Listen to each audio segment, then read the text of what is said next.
muitas vezes chamada de Carta das Missões Estrangeiras. O cristianismo foi a primeira religião a assumir um caráter verdadeiramente mundial. As religiões pagãs eram, em grande parte, desprovidas da atividade e do zelo missionário. Tinham um caráter local e cultural e não se propunham a fazer conversões em outras nações. Então, o cristianismo foi quem assumiu o caráter desta comissão, de compartilhar a mensagem com outras pessoas, com outras nações. Porque até então, a Irmandade pagã, eles tinham ali os seus momentos, os seus rituais, mas ficava só ali na localidade deles e não se dissipava. Era só para aquele grupo e pronto. E não é o nosso caso. É responsabilidade de todo cristão compartilhar a sua fé. Temos, de fato, compartilhado, temos feito isso. É essencialmente importante ensinar as pessoas a observar as coisas que Cristo ordenou. Mas muito mais que isso, é o maravilhoso amor de Cristo que atrai os corações. Então nós também temos que orar pelas pessoas com quem nós estamos compartilhando a mensagem, para que o Espírito Santo atraia o coração delas.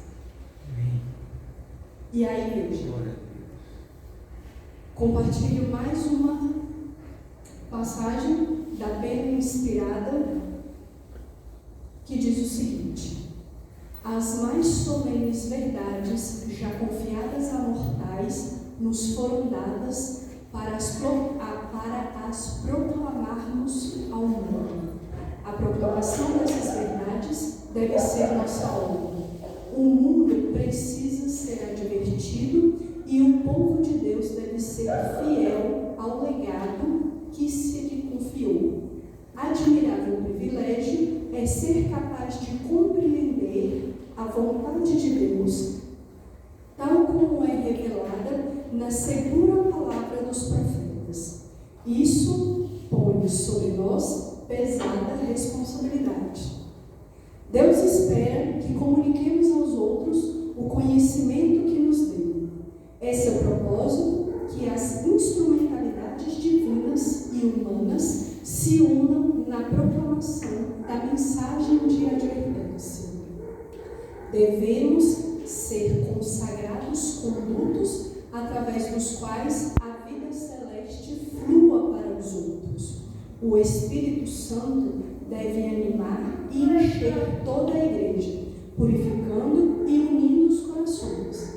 Os que foram sepultados com Cristo no batismo devem erguer-se para a novidade de vida, dando demonstração viva da vida de Cristo. Sobre nós está colocado um sagrado em carne.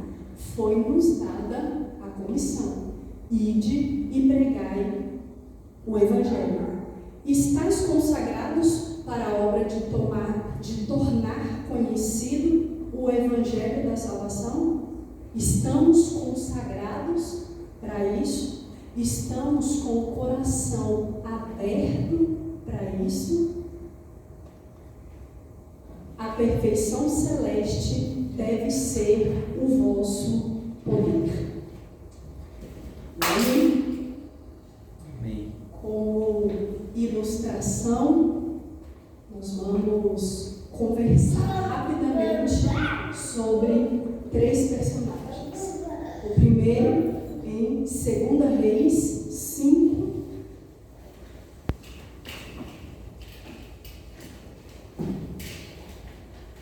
Segunda Reis 5, versos 2 e 3. Aí nós vamos ver se houve ali um testemunho vivo e como ele aconteceu. 2 Reis 2, 2 e 3. Saíram tropas da Síria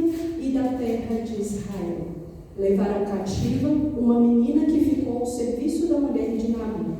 Disse ela à sua senhora: tomara o meu senhor estivesse diante do profeta que está em Samaria. Ele o restauraria da sua lepra.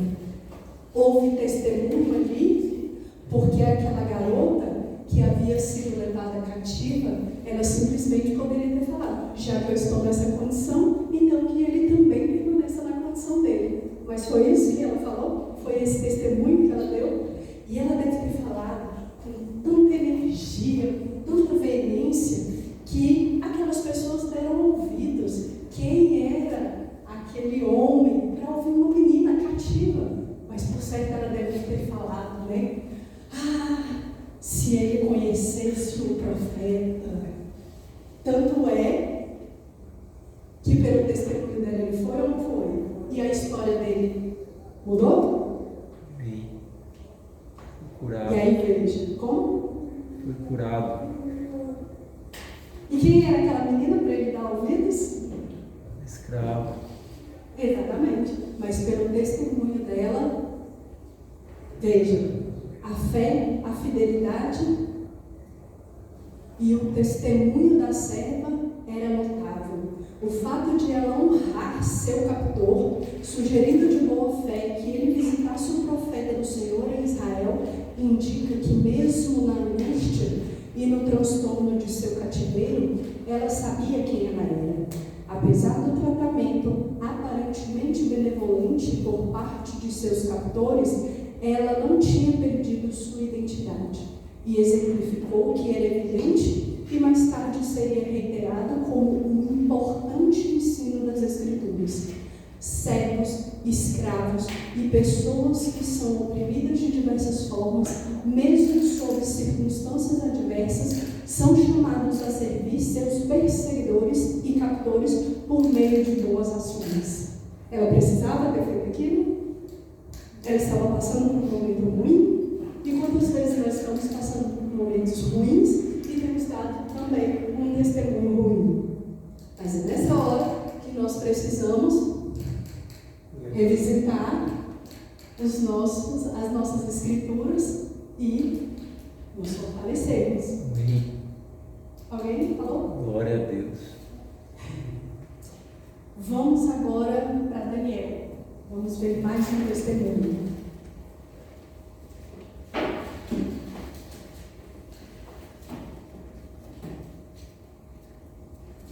E aí nós vamos lendo alguns versos. No capítulo 1, verso 5.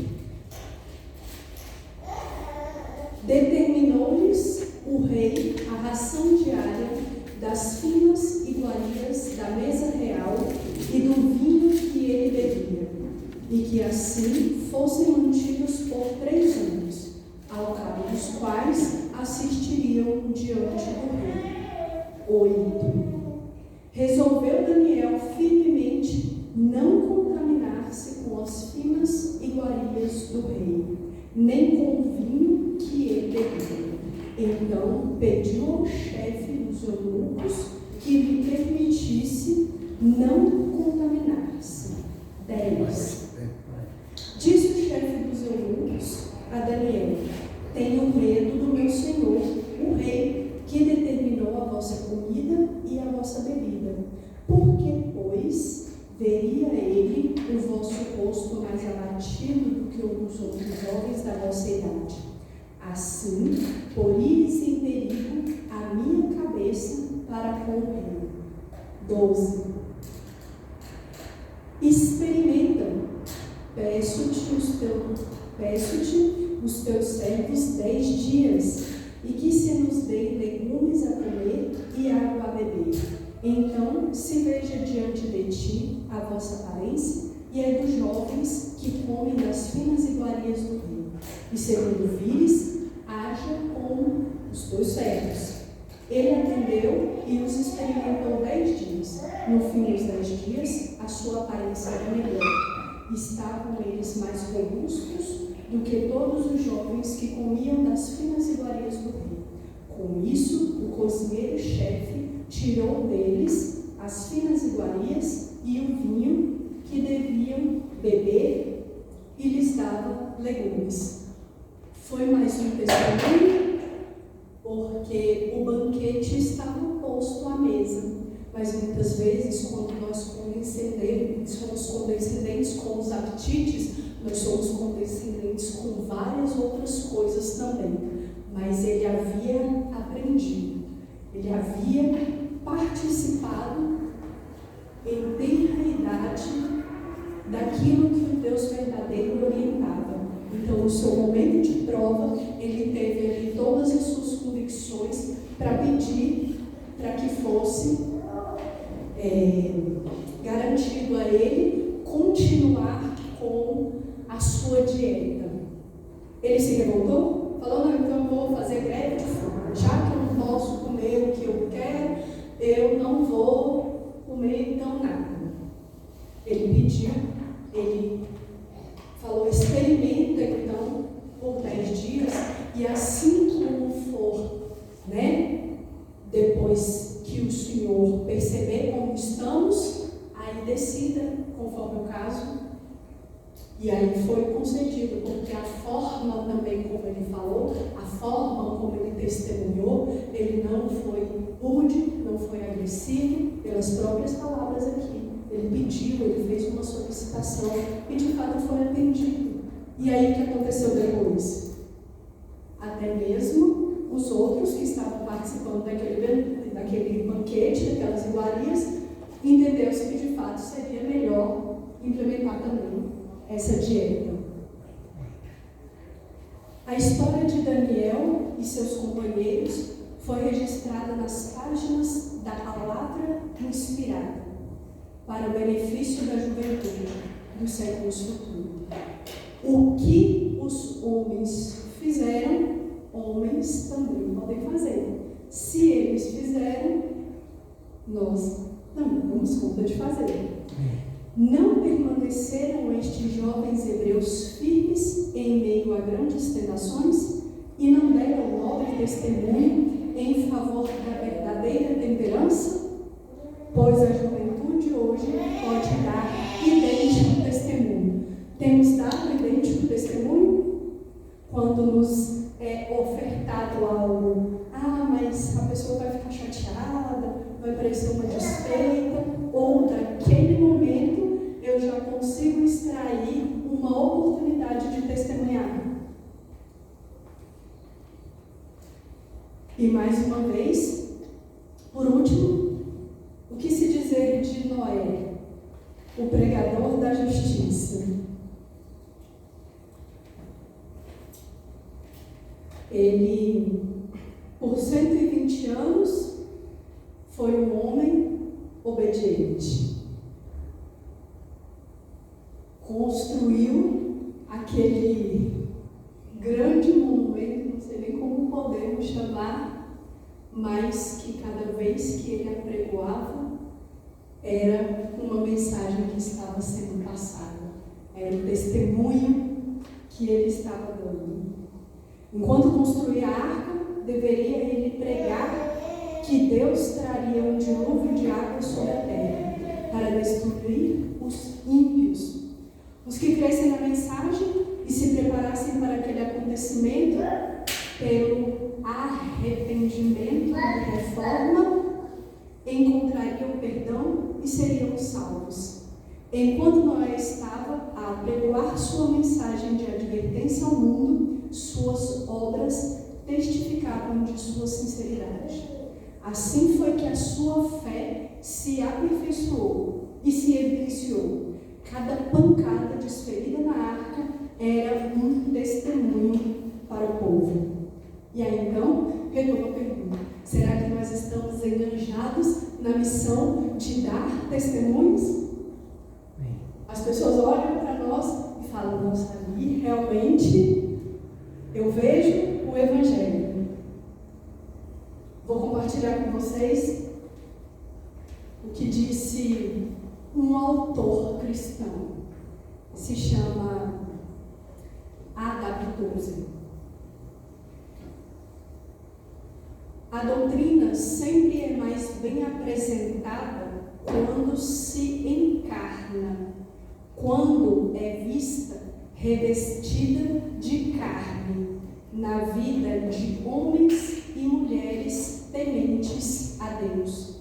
A doutrina meramente falada não tem braços, não tem pernas, não tem língua, não tem dentes. Sozinha ela não tem propósito, não tem intenções e com certeza não transmite imperativos morais. Então, a mensagem, o Evangelho, ela precisa estar encarnada, ela precisa estar na pessoa de alguém. Estava na pessoa da menina cativa, estava na pessoa de Gabriel, estava na pessoa de Noé e estava na pessoa de Cristo. É ou não? Cristo se revestiu de forma humana para que pudesse alcançar a humanidade. E a homens e mulheres foi entregue a sagrada tarefa de tornar conhecidas as insondáveis riquezas de Cristo. E então Deus conclama a cada um de nós para que também possamos ser um testemunho vivo, um testemunho encarnado da palavra de Deus. Amém. Todo aquele cujo nome está registrado no livro da igreja está sob a obrigação de representar a Cristo, revelando o adorno interior de um espírito manso e quieto. Deve ser testemunha sua, tornando conhecidas as vantagens de andar e trabalhar segundo o exemplo de Cristo. E aí, qual tem sido o meu testemunho? Diante das dificuldades, aí eu começo a andar triste, a andar ali surumbática, e aí o testemunho que eu estou dando, mas você não sabe pelo que eu estou passando, o que Cristo passou.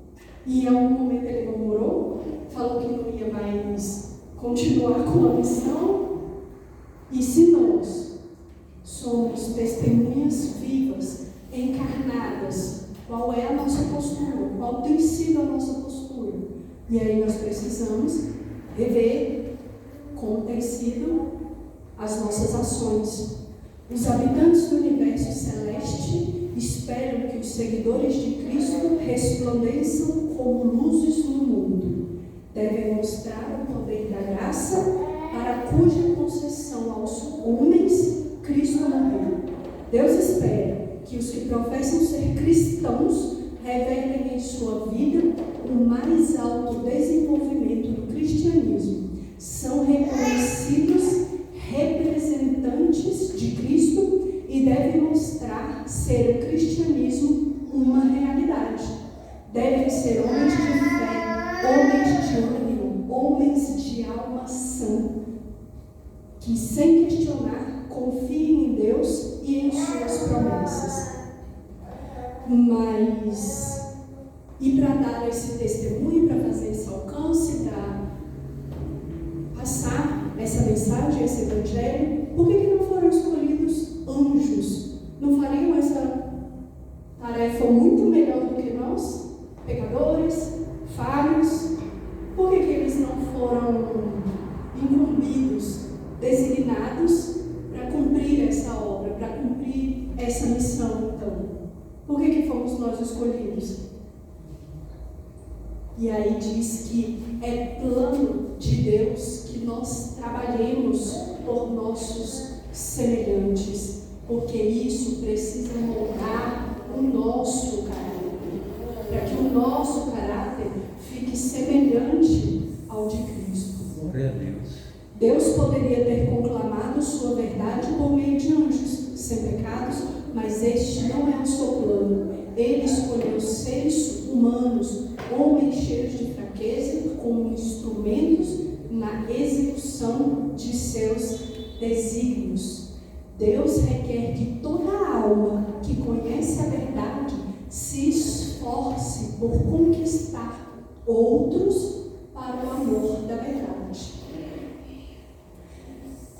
Deus poderia haver realizado realizado seus desígnios de salvar pecadores sem o nosso auxílio, mas a fim de desenvolvermos caráter semelhante ao de Cristo, é-nos preciso compartilhar de sua obra, a fim de participar da alegria dele, a alegria de ver almas redimidas por seu sacrifício.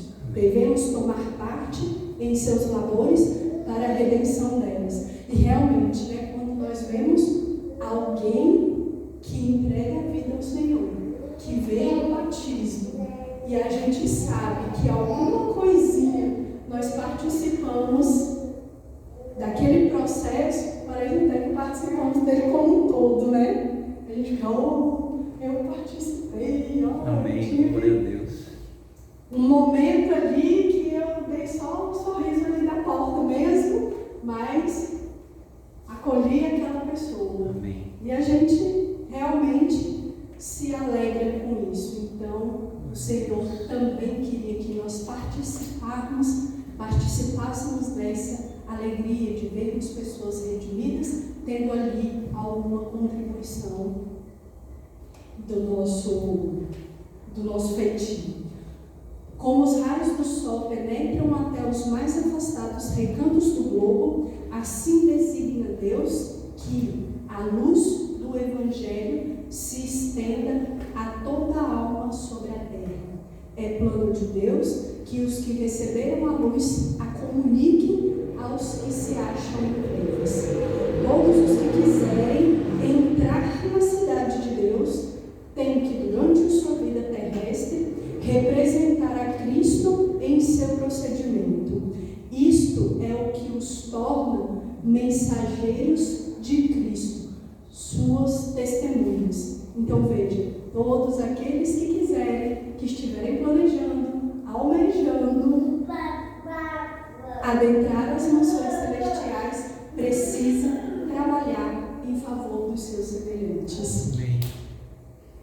E aí eu concluo compartilhando uma mensagem de um outro cristão, Charles Spurgeon. Deus conceda que você e eu, seguindo para ensinar por Cristo, possamos sempre ter o som dos pés do nosso Mestre conosco até o fim do mundo. Amém? Então, quem se propõe a ser uma testemunha, a trabalhar por essa missão de compartilhar o Evangelho, coloque-se de pé, nós vamos cantar o último hino. 235, Somos Teus. Com bastante entusiasmo, porque vamos avançar na mensagem do Evangelho, porque o quanto antes queremos ver Jesus voltar. Amém. Glória a Deus.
teu Obrigado. evangelho de salvação. Glórias Por a favor, ti. Senhor, nos habilita, porque muito em breve queremos ver o Senhor voltar Louvado nas seja teu nuvens do nome. céu, para participarmos das bodas do Cordeiro. Glórias Nós a ti, sabemos que Jesus. para isso ainda temos que trabalhar bastante, orar, jejuar, pedir o batismo diário do Obrigado, Espírito Santo.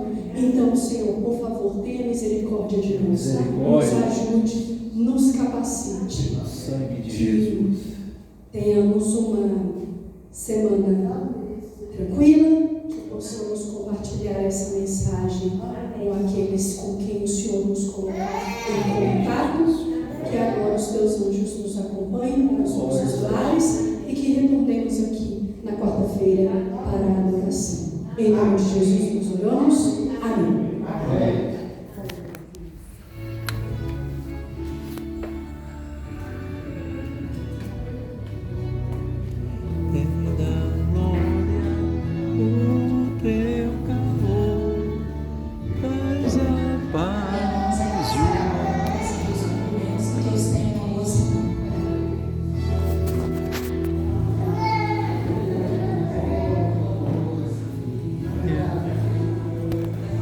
Grande vou respirar, tua presença ilumina-nos, tuas olhos, Boa noite, tudo bom? Teu nome é? Josebi. Josebi, meu nome é Samuel. Samuel, quanto tempo aqui?